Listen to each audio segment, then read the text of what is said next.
Hello everyone, स्वागत है आप सभी का आपके अपने channel Sanju Sheoran exam pro में। आज की इस वीडियो में हम भाई सीडीपी का प्रैक्टिस सेट नंबर 31 करेंगे, 31वां करेंगे। इससे पहले भाई 30 प्रैक्टिस सेट हम ऑलरेडी कर चुके हैं। प्लेलिस्ट में जाके आप वीडियो को देख सकते हो भाई, और इसकी जितनी भी थ्योरी की क्लास है वो भी मैंने आपको करवा दी है। तो चलिए भाई शुरू करते हैं बिना किसी देरी के। आज का हमारा प्रैक्टिस सेट नंबर 31, भाषा एवं चिंतन के संदर्भ में जीन प्याजे के अनुसार इनमें से कौन सा कथन सही है। ऑप्शन ए, चिंतन भाषा का निर्धारण करता है, भाषा चिंतन का निर्धारण करती है। ऑप्शन सी, भाषा और चिंतन दोनों संतत प्रक्रियाएं हैं। ऑप्शन डी, भाषा और चिंतन दोनों आंतरिक प्रवृत्तियां हैं। तो भाई बताइएगा, भाषा और चिंतन के संदर्भ में जीन प्याजे के अनुसार इसका जो आंसर है क्या आएगा भाई, चिंतन भाषा का निर्धारण करता है। इसका जो आंसर है क्या आएगा भाई, ऑप्शन ए आएगा, है ना। तो पहले विचार आता है फिर भाषा आती है। इनके अनुसार बच्चे, है ना, पहले बच्चे का विकास होता है फिर भाषा आती है भाई। इनके अनुसार पहले बच्चे में क्या आता है भाई, विचार आते हैं फिर भाषा का। तो और बच्चे में इन्होंने भाई एम केंद्रित, है ना, या फिर आत्म केंद्रित भाषा का प्रयोग करते हैं। नेक्स्ट क्वेश्चन है भाई, कोलबर्ग के अनुसार सही और गलत प्रश्न के बारे में निर्णय लेने में शामिल चिंतन प्रक्रिया को क्या कहा जाता है। तो बताइए भाई क्या कहा जाता है। नैतिक दुविधा, सहयोग की नैतिकता, नैतिक तर्कणा, नैतिक यथार्थवाद भाई, है ना। इस प्रकार के देखिए क्वेश्चन बहुत पूछे जाते हैं भैया स्टेट में भी, ठीक है। तो कोलबर्ग के अनुसार देखिए, सही और गलत प्रश्न के बारे में निर्णय लेने में शामिल चिंतन प्रक्रिया को नैतिक तर्कणा, क्या आएगा भाई, इसका आंसर ऑप्शन है सी आएगा, नैतिक तर्कणा कहा जाता है। नेक्स्ट है भाई, शिक्षा मनोविज्ञान की उत्पत्ति का वर्ष कौन सा माना जाता है भाई, बताइएगा। 1947, 1920, 1940 और 1900। शिक्षा मनोविज्ञान की उत्पत्ति का वर्ष कौन सा माना जाता है भाई, 1900 माना जाता है। क्या माना जाता है भाई, 1900, ठीक है। इसका जो आंसर है क्या आएगा भाई, ऑप्शन है डी आएगा, मनोभाव विकसित होता है। देखिए मनोभाव विकसित होता है, ऑप्शन ए, शैशव काल में, बचपन में, प्रौढ़ता के दौरान, किशोर अवस्था में। तो भाई फोर्थ का जो आंसर है क्या आएगा भाई, ऑप्शन ए आएगा। मनोभाव किस में विकसित होता है भाई, मनोभाव के लक्षण शैशव अवस्था में विकसित होते हैं। तो इसका जो आंसर है क्या रहेगा भाई, ऑप्शन ए आएगा। थोड़ा सा जूम करती हूँ भाई, जस्ट 1 मिनट लीजिए। फिफ्थ क्वेश्चन, संज्ञानात्मक विकास का अर्थ है बुद्धि का विकास, बच्चे का विकास, कौशल का विकास, व्यक्तिगत विकास। तो भाई संज्ञानात्मक विकास का अर्थ है बुद्धि का विकास। किसका विकास भाई, बुद्धि का।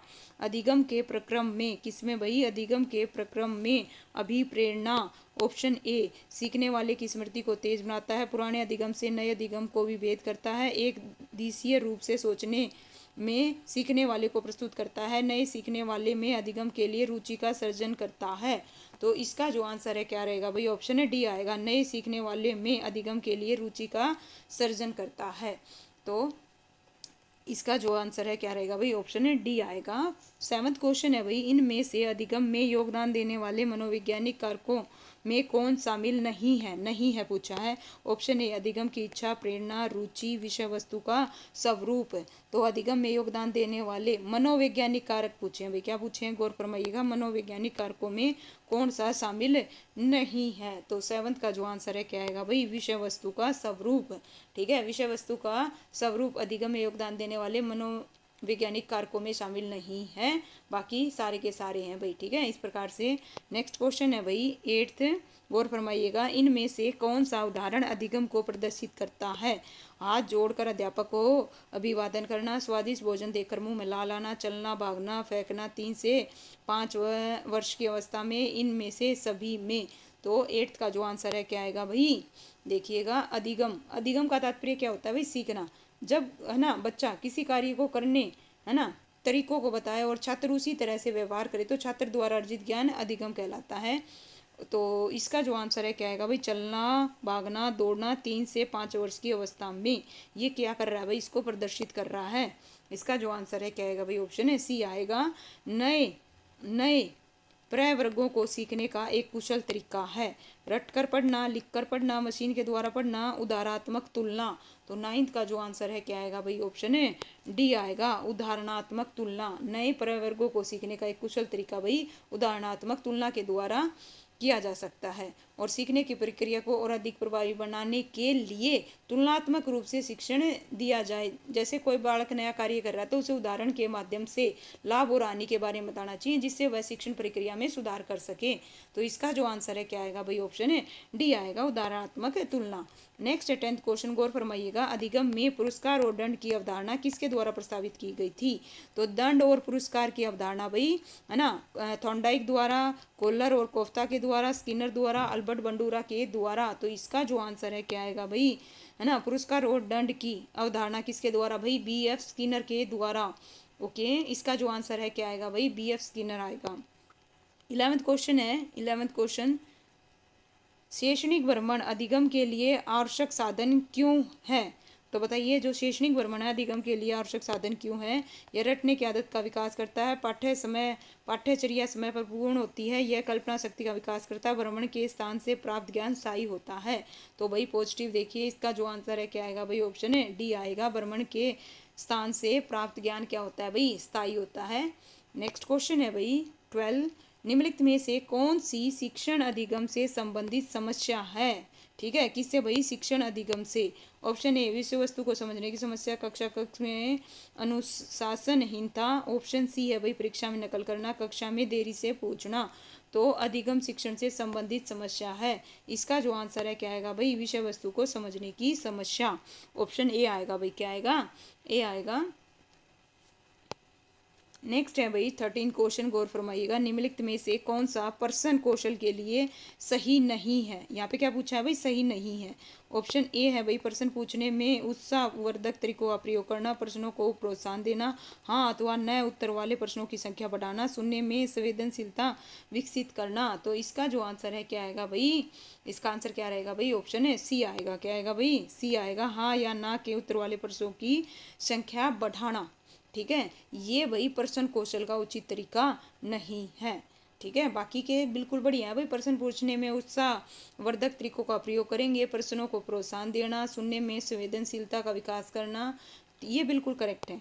ठीक है, नेक्स्ट है भाई 14th क्वेश्चन, सीखने की प्रक्रिया में शिक्षक की भूमिका होनी चाहिए, कैसी होनी चाहिए भाई, सुगमकर्ता की, अनुदेशात्मक की, परीक्षण की, या नियंत्रणकर्ता की। सीखने की प्रक्रिया में शिक्षक की भूमिका कैसी होनी चाहिए भाई, इसका जो आंसर है क्या आएगा भाई, सुगमकर्ता की आएगी, क्या आएगी भाई, सुगमकर्ता की। 15th क्वेश्चन है भाई, कभी कभी बच्चे माता पिता दोनों से अलग होते हैं, ऐसा डैश के नियम के कारण होता है, पथ्यकरण के द्वारा, विविधता के द्वारा, प्रभुत्व के द्वारा, या प्रतिगमन के द्वारा।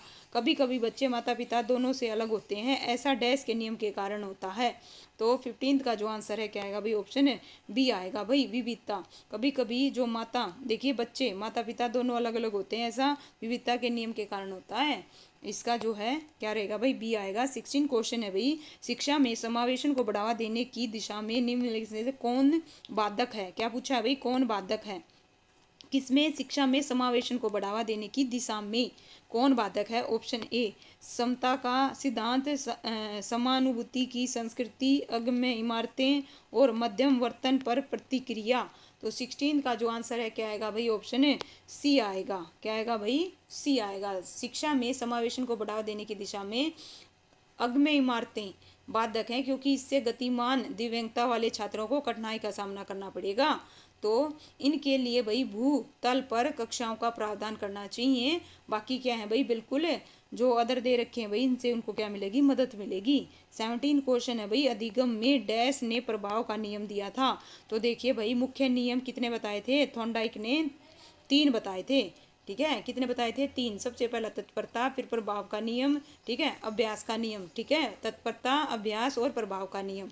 तो ये तीनों के तीनों किसके द्वारा भाई, थॉर्नडाइक के द्वारा दिए गए अधिगम के सिद्धांत हैं, मुख्य नियम हैं। और 5 क्या बताए थे भाई, गौण नियम बताए थे। 18th क्वेश्चन है भाई, यदि किसी बच्चे की मानसिक आयु 5 है और काल अनुक्रमिक आयु 4 है, तो बच्चे की बुद्धि लब्धि क्या होगी? तो आपसे क्या बोला जा रहा है भाई, आई क्यू बताने का जो फार्मूला है MA/CA/100 होता है। तो इनकी जगह वैल्यू रख दो भाई।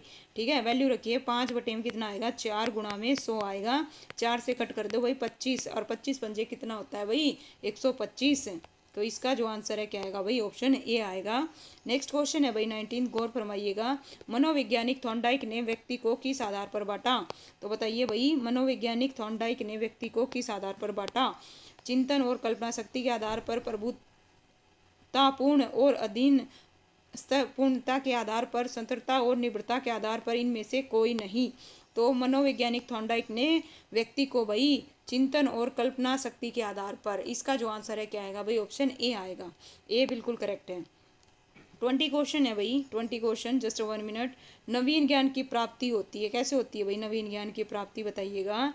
ऑप्शन ए ज्ञान स्थानांतरण के द्वारा, ज्ञान स्थानांतरण के द्वारा। ऑप्शन बी रटने के द्वारा। ऑप्शन सी अनुभव द्वारा, नवीन अर्थ ढूंढने के द्वारा। और ऑप्शन डी उपरोक्त में से कोई नहीं। तो इसका जो आंसर है क्या आएगा भाई, ऑप्शन ए सी आएगा। अनुभव द्वारा, नवीन अर्थ ढूंढने के द्वारा नवीन ज्ञान की क्या होती है भाई, प्राप्ति होती है। 21 क्वेश्चन है भाई, शैक्षणिक विकास में मूल्यांकन का अर्थ है छात्राओं की प्रगति का आकलन, कक्षा अभिलेखों का मूल्यांकन, कार्य निष्पादन का मूल्यांकन, ज्ञान क्षमता का मूल्यांकन। तो भाई इसका जो आंसर है क्या आएगा भाई, ऑप्शन डी आएगा, ज्ञान क्षमता का मूल्यांकन। क्या है भाई, ज्ञान क्षमता का मूल्यांकन। 22 है, वाणी दोष नहीं है, बताइए भाई इनमें से वाणी दोष कौन सा नहीं है? ध्वनि परिवर्तन और अस्पष्ट उच्चारण। ऑप्शन बी धीमी और तेज गति से बोलना। ऑप्शन सी अकलाना और तुतलाना। ऑप्शन डी दीर्घ अस्पष्ट वाणी। वाणी दोष नहीं है। तो वाणी दोष क्या है भाई, अगर कोई धीमी या तेज गति से बोल रहा है तो ये वाणी दोष नहीं है। बाकी देखिए ध्वनि परिवर्तन, अस्पष्ट उच्चारण हो गया, अकलाना तुतलाना, और दीर्घ अस्पष्ट वाणी, ये क्या है भाई, वाणी दोष हैं, हमसे नहीं है पूछा था। 23 क्वेश्चन है भाई, यदि पूर्व ज्ञान या अनुभव नए प्रकार के सीखने में सहायता करते हैं तो उसे क्या कहते हैं? पॉजिटिव कहेंगे, नेगेटिव कहेंगे, और परीक्षण स्थानांतरण कहेंगे, या फिर सीखना कहेंगे। यदि पूर्व ज्ञान अनुभव नए प्रकार के सीखने में सहायता करता है तो भाई 23 का जो आंसर है क्या आएगा भाई, ऑप्शन बी आएगा। उसे सकारात्मक है ना कहेंगे, यानी कि धनात्मक, पॉजिटिव पॉजिटिव कहेंगे, ठीक है। इसे धनात्मक अंतरण को सकारात्मक अंतरण भी कहते हैं। जब पूर्व अर्जित ज्ञान नवीन ज्ञान को अर्जित करने में सहायता करता है तो उसे धनात्मक या सकारात्मक अंतरण कहा जाता है। नेक्स्ट क्वेश्चन है भाई 24, अभिप्रेरणा का प्रत्यक्षता सिद्धांत किसके द्वारा दिया गया था भाई, बताइएगा। मोस्ट इंपॉर्टेंट है, विक्टर ब्रूम के द्वारा, मैस्लो के द्वारा, हर्जबर्ग के द्वारा, या फिर स्किनर के द्वारा। तो अभिप्रेरणा का कौन सा पूछा है भाई, प्रत्याशा सिद्धांत किसके द्वारा भाई, 1964 में दिया गया था। किसके द्वारा भाई, विक्टर के द्वारा। किसके द्वारा भाई, विक्टर ने दिया था। और ये भाई किस चीज़ का है भाई, ये सिद्धांत अभिप्रेरणा, निष्पादन और कार्य संतुष्टि के कारणों को विभिन्न प्रकार से परिभाषित करता है। ये भी ध्यान में रखिएगा। 25 क्वेश्चन है, इनमें से कौन विकास की विशेषता नहीं है? नहीं है पूछी है। संची होना ये तो है, दिशात्मक होना ये भी है, ठीक है। विशेषता नहीं है पूछी है। चलिए ऑप्शन सी और डी और देखते हैं। विशिष्ट होना, और ऑप्शन डी अनियंत्रित और स्वतंत्र होना। तो भाई इसका जो आंसर है क्या आएगा भाई, अनियंत्रित और स्वतंत्र होना, ये भाई विकास की विशेषता नहीं है, जबकि बाकी और अन्य बिल्कुल हैं। कोलबर्ग क्या है भाई, कोलबर्ग इनमें से किस चीज़ से संबंधित है? ऑप्शन ए व्यक्तित्व के सिद्धांत से, विकास के सिद्धांत से, अभिप्रेरणा या अधिगम के सिद्धांत से। कोलर इनमें से किस चीज़ से संबंधित है भाई, कौन है? कोलर पूछा है भाई, कोलर है ना। तो इसका जो आंसर है क्या आएगा भाई, ऑप्शन डी आएगा, अधिगम के सिद्धांत से है। कोलर किस चीज़ से है भाई, अधिगम। और कोलबर्ग किससे है भाई, नैतिक विकास के सिद्धांत से। ये भी ध्यान में रखिएगा। कोलर और किसका भाई, किसका, कोलर और कोलबर्ग का, दोनों में डिफरेंस कर लीजिएगा भाई। चेस तथा, देखिए चेस तथा कार्ड को इनमें से किस में वर्गीकृत किया जा सकता है? ऑप्शन ए लड़ाई वाले खेल में, बौद्धिक खेल में, प्रायोगिक खेल में, गतिमान खेल में। चेस कार्ड को इनमें से है ना किस में वर्गीकृत किया जा सकता है? 27 का जो आंसर है क्या आएगा भाई, बौद्धिक खेल में। किस में भाई, बौद्धिक खेल में। 28 क्वेश्चन है भाई, सीखने की प्रक्रिया में सीखने का हस्तांतरण हो सकता है, कैसा हो सकता है भाई? सकारात्मक बोले तो पॉजिटिव, नकारात्मक बोले तो नेगेटिव, और ऑप्शन सी बोले तो शून्य, और ऑप्शन डी बोले तो ये सभी। तो भाई सीखने की प्रक्रिया में जो सीखने का हस्तांतरण है वो कैसा हो सकता है, ठीक है। पॉजिटिव हो सकता है, नेगेटिव भी हो सकता है, शून्य भी हो सकता है, क्षेत्रीय भी हो सकता है, उधर भी हो सकता है, द्विपार्श्विक हस्तांतरण। तो इस प्रकार से भाई बहुत सारे प्रकार हैं। थ्योरी क्लास मैंने सारे करवा रखे हैं। मनोग्रस्त बाधात्मक विकृति एक मनोविच्छेदिक विकृति है, समायोजन विकृति है, चिंता विकृति है, या काय प्रारूप विकृति है। तो इसका जो आंसर है क्या आएगा भाई, ऑप्शन है सी आएगा भाई। ये क्या है, चिंता विकृति है भाई। क्या है, चिंता भी करती। इसका जो आंसर है क्या रहेगा भाई, ऑप्शन है सी है 30 क्वेश्चन। और आज का लास्ट क्वेश्चन है भाई इस सेट का, शिक्षण विधि का चयन करते समय इनमें से किसको ध्यान में रखने की आवश्यकता नहीं है, नहीं है। विद्यार्थियों का मानसिक स्तर, व्यक्तिगत भेद, अभिभावकों की पृष्ठभूमि और विषय की विशिष्ट प्रकृति। तो इसका जो आंसर है क्या आएगा भाई, किस चीज़ को ध्यान में रखने की आवश्यकता नहीं है भाई, अभिभावक की पृष्ठभूमि को रखने की आवश्यकता नहीं है। तो लीजिए भाई, इस प्रकार से हमारा प्रैक्टिस सेट नंबर 34 भी होता है कंप्लीट। ये है भाई इसका सोल्यूशन। किसी भी बच्चे को किसी भी क्वेश्चन में कोई भी डाउट हो तो चेक कीजिएगा भाई सोल्यूशन में, है ना, नीचे जो दे रखे हैं आंसर की में। ओके, और फिर भी कोई डाउट हो तो प्लीज़ कमेंट करके ज़रूर बताइएगा, आपका, है ना, ज़रूर दूर किया जाएगा भाई डाउट। और वीडियो को भाई लाइक करो, शेयर करो, है ना। थैंक यू सो मच भाई।